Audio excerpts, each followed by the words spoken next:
চলুন দর্শক ফিরে যাই আমাদের আজকের অতিথি সঙ্গীত শিল্পী মেজবাহ আহমেদের কাছে। শুরুতেই আপনার একটা গান শুনতে চাই, তারপরে বিস্তারিত আলাপে যাব। গজল গায়কদের দায়িত্ব হচ্ছে অনেকটা ইনস্ট্রুমেন্টের মতো। একটা ইনস্ট্রুমেন্ট টিউন করা থাকে, গিটার বা পিয়ানো বা তবলা, তিনি যেমন বাজান, আমরাও এরকম একটা মাধ্যম বটে। যেমন গজল তো শায়েরের, তো শায়েরের গানটাকে আমরা রিপ্রেজেন্ট করি লাইক এন ইনস্ট্রুমেন্ট। সো এটার শায়ের হচ্ছেন জাভেদ বক্সি সাহেব, এবং এটা সুর করেছেন এবং গেয়েছেন আমার গুরুজি জগজিৎ সিং সাহেব। এই গানটাকে কিছু অংশ শুনি।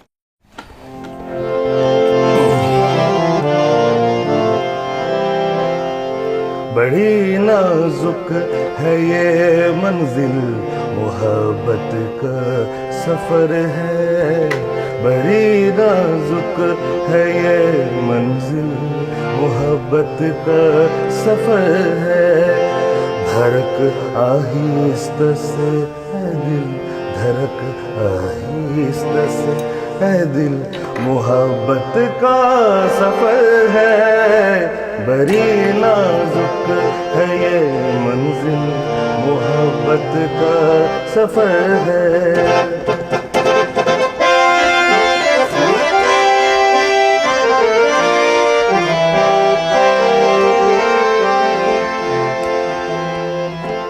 बताना भी नहीं आता, छुपाना भी कठिन है। बताना भी नहीं आता, छुपाना भी कठिन है। खुदाया किस तरफ मुश्किल, खुदाया किस तरह मुश्किल, मोहब्बत का सफर है। बड़ी नाजुक है ये मंजिल, मोहब्बत का सफर है।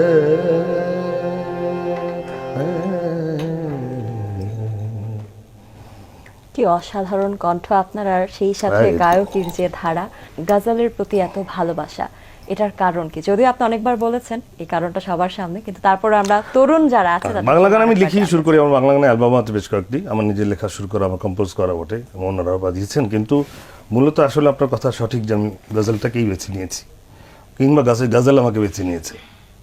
আসলে গজল বেছে নেওয়ার জন্য যে যোগ্যতা, সেটা বোধহয় আমার নেই, আমি ডেফিনেটলি নেই। কারণ গজল এমন একটা এত ভীষণ একটা ওয়াইড একটা বিষয়, অত বড় একটা বিষয়কে ধারণ করার জন্য যে যোগ্যতা প্রয়োজন, তা ডেফিনেটলি আমার নেই। তো আমার মনে হয় গজলই আমাকে চয়েস করেছে। আই ডিডন্ট চুজ দ্য গজল। আপনি নিঃসন্দেহে সৌভাগ্যবান, কেননা আপনি উপমহাদেশের গজল সম্রাট জগজিৎ সিং এর শিষ্যত্ব পেয়েছেন। আলহামদুলিল্লাহ। তো সেইখানটার সূচনার গল্প কেমন ছিল? কিভাবে সৌভাগ্য হয়েছিল তার সান্নিধ্য পাবার? উনি তো প্রায়শই আমাদের দেশে গান করতে আসতেন। তো প্রথম পরিচয় আমার বাংলাদেশেই হয়েছে।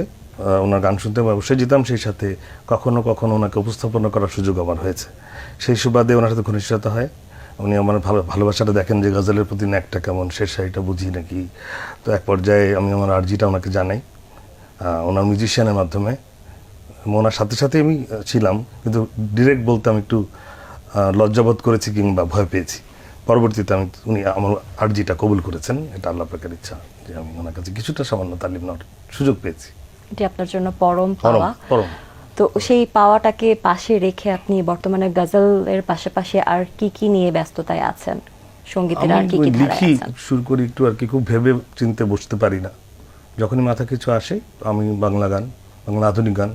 আর এই মুহূর্তে আমি বেশ কিছু গান করছি। আমাদের দেশের প্রথিতযশা গীতিকবি শ্রদ্ধেয় গোলাম মোর্শেদ সাহেব, ওনার বেশ কিছু গানের সুর অ্যান্ড কম্পোজিশন আমি করছি, বাংলা গান ডেফিনেটলি। আর একটা প্রজেক্ট আমার হাতে এই মুহূর্তে আছে, একটা সিঙ্গেলসের।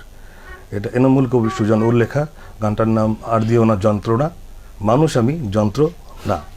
তো ওই গানটি নিয়ে একটু রেকর্ডিংয়ের পর্যায়ে আছে। ওটা এখন ফাইনালাইজ হয়ে যাবে ইনশাল্লাহ। তার কিছু কাজ করে জমা দিয়েছি বিভিন্ন জায়গায়, নিজে গিয়েছি অন্যদের জন্য, সেগুলো যথাযথ সময় ইনশাল্লাহ বের হবে। একটা অভিজাত পরিবেশের মধ্যে গজল পরিবেশিত হয়, এটাও অনেকে মনে করে থাকে, কিন্তু এখন দেখা যাচ্ছে যে গজল সেই অভিজাত শ্রেণীকে ছাপিয়ে সাধারণ মানুষেরও পছন্দের একটা অন্যতম জায়গা করে নিচ্ছে। এই বিষয়ে আপনার কি বলার? এখানে আবারও আমার শ্রদ্ধার সাথে শ্রদ্ধেয় জগজিৎ সিং সাহেব, অনুপ জালোটা, পঙ্কজ সাহেব। কারণ আমি যদি এখন প্রথমে মেহেদী হাসান সাহেবের নাম নিই, আমি যতটুকু এই পথ চলে যতটুকু দেখলাম, তাহলে প্রথমে আপনি অনেকেই মেহেদী হাসানকে নিতে পারেননি। কারণ উনি এত বড় বট গাছ, ওই গাছের ছায়া অনেকের জন্য প্রযোজ্য না। গোলাম আলী সাহেবকে নিতে পারেননি। আমি সিঙ্গারের নাম বুঝি, এনারা গজল সিঙ্গার। গজল রাইটার এবং গজল প্রেজেন্টার, দুটোর মধ্যে পার্থক্য আছে। প্রেজেন্টাররা সিঙ্গার আর্টিস্ট, আর গজল রাইটার হচ্ছে শায়ের, উনি যা লেখেন তাই শায়েরি। তো একটু লাইটলি, একটু একটু একটু লাইট ম্যানারে কম্পোজ করে, একটু হালকা করে একটা কম্পোজ রয়েছে 4-5 মিনিটের গজল নিয়ে এসব ফর্মেটটা, এটার মধ্যে জগজিৎ সিং সাহেব, বরং জলোটা পাঙ্গটুজ আছে, এই বর্তমানে যারা এখনও যারা গাইছেন, এনাদের প্রচণ্ড অবদান আছে। অনেকে হয়তো এনাদেরকে শুনে বেডরুমে শুধু, আগে কিন্তু আমরা ভাবতে পারছি না, একটা লং ড্রাইভে যাচ্ছি, একটা গাড়িতে একটা গজলের সিডি বাজতে পারে। আমরা ব্যান্ডে গান শুনতাম, অপার বাংলা গান শুনতাম। এখন তো এটা ঘরে ঘরে, গাড়িতে, বাসায়, অফিসে, সব জায়গাতে। এটা ওই লাইট ক্লাসিক্যাল করাতে এই জিনিসটা মানুষের কাছে বেশি গ্রহণযোগ্যতা পেয়েছে। গজলকে ঘিরে আপনার অনেক অনেক পরিবেশনা দেশে এবং দেশের বাইরে।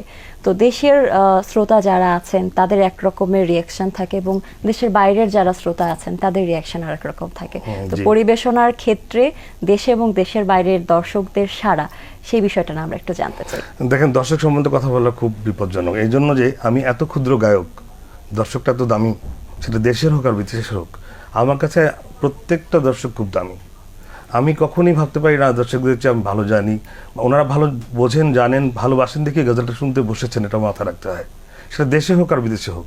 প্রতিবারে আমার একটা জিনিসই মনে হয়, দর্শকটা তো দামি, গায়কটা তো কম দামি হয়ে যাচ্ছে। এই জিনিসটা খুব তাড়িত করে। প্রতিবারই মনে হয় আরেকটু শিখতে পারলাম না, আরেকটু শিখতে হবে, হলো কোনো দিনে হচ্ছে না, কোনো সন্দেহে হচ্ছে না। এটা বোধহয় একজন শিল্পীর বিনয়, এবং এই বিনয় একজন শিল্পীকে অনেক দূর পর্যন্ত এগিয়ে নিয়ে যায় নিঃসন্দেহে। জানি না, গুরুদের কাছে এভাবেই তো শিখেছি, ওনারাও এইভাবেই জীবনযাপন করেছেন। সঙ্গীত কিন্তু আপনার পরিবেশনা, আপনার টেলিভিশন প্রোগ্রাম, আপনার স্টেজ প্রোগ্রাম, আপনি কি পারফর্ম করেন, শুধু এটাই আপনার একটা মানে সিঙ্গারের, আমি আর্টিস্টও বলছি না, কারণ আমি নিজেকে আর্টিস্ট দাবি করি না, আমি একজন পারফর্মার মাত্র। আর্টিস্ট অনেক বড় ব্যাপার। আমার সবার কাছে মাপ চেয়ে বলছি, আমি আর্টিস্ট এই জীবনে হতে পারবো কিনা জানি না, যদিও আমার চেয়ে অনেক জুনিয়র নিজেদের দাবি করে আমি আর্টিস্ট।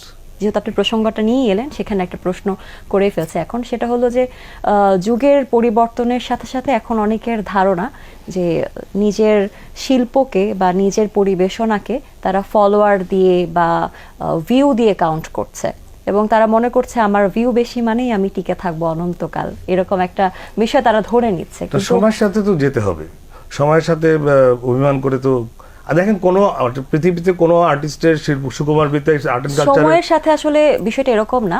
প্রশ্নটা হলো যে ভিউ দিয়ে কি আসলেই কোনো পরিবেশনার মান যাচাই করা যায় কিনা, আমি এটার উত্তর আমি দেব না, কিন্তু আমার ভাবনাটা আমি বলতে পারি।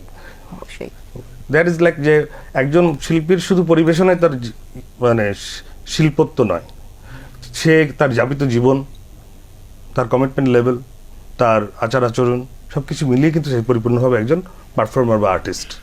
তো কেউ যদি এরকম পারফর্মার বা আর্টিস্টে মনে করেন যে আমার ভিউজের উপরে আমি আমার নিজের শিল্পী সত্তাকে রাখতে চাই, এবং সে যদি স্যাক্রিফাইস করতে চায় এটা, এবং সে যদি তার কাছে অ্যাকসেপ্টেবল হয় তার মননশীলতায়, প্রত্যেকটা মানুষের মননশীলতা একরকম, এবং কে কি ধরনের গান করেন, কে কেমন বলতে যে কে ভালো গান খারাপ গান তা না, কে কি টাইপের গান করেন তার উপর তার পার্সোনালিটি রিফ্লেক্ট করে, এবং তার ভাবনা রিফ্লেক্ট করে যে এই ভাবনার মানুষটা এই ভাবনা। এবং একটা মানুষ রবীন্দ্র ট্যাগরের গান করে, একজন মানুষ মাইকেল জ্যাকসন, এক একটা অবয়ব। একজন মানুষ লালন সঙ্গীত করেন, আরেকটা অবয়ব, তার জীবনযাপনে অন্যরকম। তো ধরুন যে সেই ক্ষেত্রে কি সে যদি মনে করে ভিউ দিয়ে আমি happy, let them be happy. টিকে থাকার জন্য অনেক অনেক কাজ, নাকি মান সম্পন্ন অল্প কিছু কাজ, আপনি কোনটাকে বেছে নেন বা কি ভাবনা? অবশ্যই অবশ্যই। জীবন জীবিকার জন্য শিল্প, নাকি জীবনটাকে সমৃদ্ধ করার জন্য শিল্প? আপনার কাছ থেকে প্রশ্ন এখন কাউকে উত্তর দিতে হবে, নাকি আপনার কাছ থেকে আমরা যাবো? আমরা তো আলোচনাই করছি, হতেই পারে আমি এটা উত্তর দিয়েছি, কিন্তু as a question, as an answer it's a question. দুটোরই বোধহয় দরকার আছে। হ্যাঁ, দুটো যদি দরকার থাকে তাহলে ব্যাপারটা ঠিক নেই, জায়গার জিনিস ঠিক জায়গা মতো নেই, সঠিক জায়গায় নেই। গাজলের সাথে আপনার দীর্ঘদিনের ভালোবাসা এবং ভালো লাগার বন্ধন, তো এর সূচনা হয়েছিল কবে, কিভাবে আপনার সঙ্গীত জীবনের শুরু হয়েছিল? আমি খিলগাঁও গভর্নমেন্ট হাই স্কুলের ছাত্র। তা আমাদের তখন শ্রদ্ধেয় হেডমাস্টার সাহেব ছিলেন শ্রদ্ধেয় মরহুম ইয়াকুব আলী খান সাহেব, এবং আমার একই সেকশনে এখন বর্তমানে জনপ্রিয় এবং প্রথিতযশা অভিনেতা, মডেলিং করে, অনেক কিছু করে, মনির খান শিমুল। আমরা একই ব্যাচের, একই বেঞ্চে বসার, একই সেকশনের।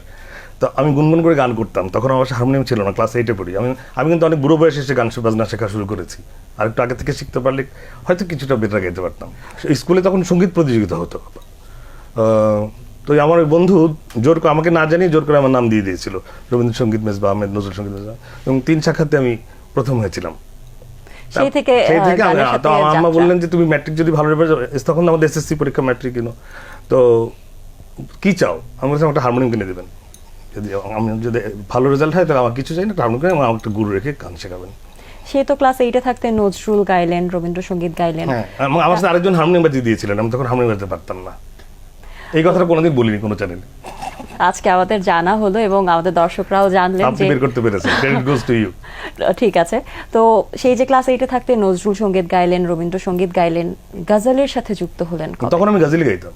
তখনও গজল গাইতেন? আমি যখন আমার কাছে সৌভাগ্যক্রমে অথবা দুর্ঘটনা চক্রে মেহেদি হাসান সাহেবের একটা ক্যাসেট চলে আসে আমার বাসায়, আমি নিয়ে আসি কোথাও কোনো বন্ধু থেকে শুনে, তারপরে আমার মনে হলো যে আর কোনো কিছু আমার ভালো লাগছে না, মানে এটাই অ্যাট এনি কস্ট হতে হবে। আপনারও তো অ্যালবাম রয়েছে, জি, তো একটা সময় অন্যের অ্যালবাম নিয়ে আসতেন, সেটা শুনতেন, বারবার শুনতেন, এখন আপনার অ্যালবামগুলো সবার কাছে পৌঁছে যাচ্ছে, আপনার গানগুলো পৌঁছে যাচ্ছে, না, এটা এই কেমন আগের কথাটা অনুভূতি বেশি দেয়? ভালো লেগেছে আমার, যে আমি যে অ্যালবাম নিয়ে আসতাম, আমি এরকম গান শুনতাম, বিভিন্ন প্রতিষ্ঠান থেকে এলপি থেকে ক্যাসেটে রেকর্ড করে নিয়ে আসতাম, এবং ক্যাসেটের গান শুধু এর মধ্যে গোলাম আলী সাহেব আছেন, এর মধ্যে বেরেল খান সাহেব আছেন, এর মধ্যে আমাদের মেহেদি হাসান সাহেব আছেন, বাসায় যে শুনবো একটা গান শুনে বন্ধ করে রাখতাম, বই পড়ার নেশার মতো, পড়লেই তো এত পাতার বই এতটুকু পড়ে একটু আস্তে আস্তে করে পড়ার অভ্যাস ছিল অনেকের আমাদের আগের, যে শেষ হয়ে যাবে প্রিয় কবির, প্রিয় লেখকের, সেরকম প্রিয় গান শেষ হয়ে যাবে, একটু শুনতাম আবার পজ করে রাখতাম, একটা গান হওয়ার পর আরেকবার কিছুক্ষণ পর একটা গান শুনতাম। এর মধ্যে সাম্প্রতিক সময়ে আমরা আপনার কোন গানগুলো পেতে যাচ্ছি বা কোন কাজগুলো অলরেডি পেতে আপনারা যাচ্ছি? দুটো ঈদের 4টা গান পেয়েছেন, গান বাংলার ব্যানারে টিএম রেকর্ডসের, তিনি চাইলেই বাগানে বসন্ত আসে, বৃষ্টিতে ভিজে ভিজে ঠিকানা খুঁজেছি একা, এরকম বেশ কিছু গান, আমাকে কিছু পুরনো গান নতুন করে রিঅ্যারেঞ্জমেন্টে দেশ বিদেশের মানুষজন বাজিয়েছেন, আর কিছু পাইপলাইনে আছে। আপনার যে গানগুলো জনপ্রিয়তা পেয়েছে, যে পরিবেশনাগুলো আমার মনে হয় না আসলে পেয়েছে। অবশ্যই পেয়েছে, সেটা আমরা ইউটিউবে গেলেই দেখতে পাই। তো যে জনপ্রিয়তা যে গানগুলো পেয়েছে, এই গানগুলো করার আগে কি কখনো ভেবেছিলেন যে আসলেই আপনার গানগুলো এত মানুষের কাছে পৌঁছাবে, ঘরে ঘরে পৌঁছাবে, তারা শুনবেন? যেটা বলছিলেন আপনি, গাড়িতেও এখন গজল চলছে, মানুষ যাত্রাপথে শুনছেন গজল। আমি তো শুনি, আমি প্রায়শই দেখি অনেকেই শুনছেন, অনেক সময় হয়, কিন্তু আমি কখনো এটা আসলে তো বলা যায় না যে কখন কি হবে, কোন গানটা কখন কোন মুহূর্তে কোন মানসিকতায় কার মন ছুঁয়ে যাবে, তো আগের থেকে জানা যায় না। আমি আমার মনের তাগিদে আমার গান রেকর্ড করেছি, কারো কাছে ধর্ণা দিইনি, নিজে রেকর্ড করেছি, যখন যে প্রোডাকশনের পছন্দ হয়েছে আমাকে চেয়েছে, যথাযথ সম্মান এবং সম্মানই দিয়েছে, ওনারা প্রচার করেছেন। সো বাকিটা আল্লাহ পাকের ইচ্ছা। আমি মনে করি না যে আমার গান খুব জনপ্রিয় এবং আমি গান খুব ভালো গাই, এটা কখনোই মনে করি না, আমি এটা বিশ্বাস করি। গজল চর্চায় যারা আসছেন বা যারা আসতে চলেছেন, তাদের জন্য প্রতিবন্ধকতার কোনো জায়গা আছে কিনা, আছে এবং তো। সেই সাথে আপনার ভবিষ্যৎ পরিকল্পনা? আছে, বাংলাদেশের প্রথম প্রতিবন্ধকতা হচ্ছে উচ্চারণ, তালাফুজ বলে উর্দুতে, ইংলিশে প্রোনাউন্সিয়েশন মারাত্মক। আমরা তো ভালো করে মুখস্থ, আমার মা বাংলা শিক্ষিকা, কিন্তু ভালো করে মুখস্থ যা বর্গের যা পার্থক্য করতে পারি না, সেখানে আমাদের জন্য ওই ধরনের উচ্চারণ করা, প্রপারলি গজল উচ্চারণ না করলে গজল গাওয়া উচিত না, একেবারে প্রপারলি উচ্চারণ করতে হবে। এবার আপনার ভবিষ্যৎ পরিকল্পনা নিয়ে ছোট্ট আমার করে ভবিষ্যৎ জানতে চাই। পরিকল্পনা একটু গান শেখা, একটাই পরিকল্পনা। অনেক কোনো ক্যাসেট বের করা, সিডি বের করা, ইউটিউবের ভিউ, আমার ইউটিউব চ্যানেল প্রফেশনালি নাই, আমার এক ছাত্র একটা ইউটিউব চ্যানেল খুলেছে আমার নাম দিয়ে, আমার কোনো ইউটিউব চ্যানেল না, কেমন করে খুলতে হয় জানিও না, আমার ফেসবুক আমার মেয়ে চালায়। তো সব মিলিয়ে আমার পরিকল্পনা হচ্ছে যে আল্লাহ যদি মৃত্যুর আগে একবার একটু সুন্দর করে গান গাইতে পারেন, একটা লাইন, আচ্ছা সাটা কাছাকাছি লাগছে, একমাত্র পরিকল্পনা, ট্রাস্ট মি। আপনার জন্য অনেক অনেক শুভকামনা আমার জন্য রইল। দোয়া করবেন আপনারা। অবশ্যই। যাওয়ার আগে আপনার কণ্ঠে গান শুনতে শুনতে বিদায় নেব, কিন্তু তার আগে দর্শকদের কাছ থেকে বিদায় নিয়ে আসি। Thanks for having me, thank you. প্রিয় দর্শক, এতক্ষণ কথা হচ্ছিল অতিথির সঙ্গে, এবার সময় হলো বিদায় নেবার। আমাদের অনুষ্ঠান সম্পর্কে আপনার যে কোনো মতামত পরামর্শ জানাতে লিখুন এই ঠিকানায়। প্রযোজক দিন প্রতিদিন, Bangla vision, Noor tower, 110 Birottam CR Dutta road, Dhaka 1205, phone 96320330 থেকে 4। আমাদের ইমেল অ্যাড্রেস dinprotidin@banglavision.tv। পারস্যের কবি শেখ সাদির একটি উক্তি বলে বিদায় নেব আজ। তিনি বলেছেন, অজ্ঞের জন্য নীরবতাই সবচেয়ে উত্তম পন্থা। এটা সবাই জানলে কেউ অজ্ঞ হতো না। প্রিয় দর্শক, সবাই ভালো থাকুন, সুস্থ ও সুন্দর থাকুন। আজ সারাদিন সবার জন্য শুভ ও কল্যাণময় হোক। এবারে গান। প্রত্যেকের কাছে আমার কৃতজ্ঞতা এবং আমি সবার কাছেই দোয়া চাই। ভালো থাকবেন সবাই। তিনি চাইলেই বাগানে বসন্ত আসে, তিনি চাইলেই বাগানে বসন্ত আসে। হোক সে শীত বর্ষা যে কোনো মাসে, হোক সে শীত বর্ষা যে কোনো মাসে, তিনি চাইলেই বাগানে বসন্ত আসে, তিনি চাইলেই বাগানে বসন্ত আসে। সুদিন সোনার খাঁচায় রবে না তোমার, সুদিন সোনার খাঁচায় রবে না তোমার, সুদিন সোনার খাঁচায় রবে না তোমার। দুঃখ পাওয়া মানুষের দীর্ঘশ্বাসে, দুঃখ পাওয়া মানুষের দীর্ঘশ্বাসে। হোক সে শীত বর্ষা যে কোনো মাসে, তিনি চাইলেই বাগানে বসন্ত আসে, তিনি চাইলেই বাগানে বসন্ত আসে, তিনি চাইলেই বাগানে বসন্ত আসে।